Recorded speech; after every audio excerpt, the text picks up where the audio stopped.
नमस्कार, मी DS लोखंडे पाटील. चालू वार्तामध्ये आपलं सर्वांचं मनापासून स्वागत आहे. माझ्या पाठीमागचा व्हिडिओ पाहताय. यांच्याकडे कशाची कमी आहे?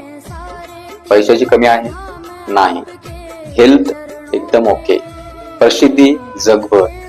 तरीही देवाच्या द्वारे म्हणजेच प्रेमानंद महाराज यांच्याकडे ते नित्यनेमाने जात असतात. आणि कशासाठी? ते प्रेमे भावी त्यांची त्या प्रेमानंद महाराजावरती भक्ती आहे. या व्हिडिओवरनं एक गोष्ट लक्षात येते की शेवटी जर तुम्हाला सर्वोच्च आनंद पाहिजे असेल तर फक्त आणि फक्त जसं म्हटलेलं आहे की देवाची या द्वारी क्षणभरी तेने विसाचारी साधिल्या, त्याच्याच दारी तुम्हाला खरोखरचा आनंद मिळू शकतो. म्हणून या जगामध्ये या तिन्ही गोष्टीला महत्व नाहीये. तुम्ही किती श्रीमंत आहेत, कितीही श्रीमंत असाल तरी तुम्हाला फक्त आधार शेवटचा हा परमात्म्याचाच आहे.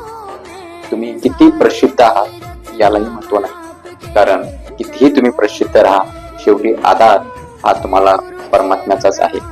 आणि तुम्ही कितीही स्वस्थ आणि कितीही आरोग्यदायी राहा, कारण शेवटी तुम्हाला सर्वोच्च आनंदासाठी आधार हा फक्त परमात्म्याचाच आहे. सांगायचे तात्पर्य एवढंच आहे की जगामध्ये सत्य एकच आहे आणि ते आहे ईश्वर.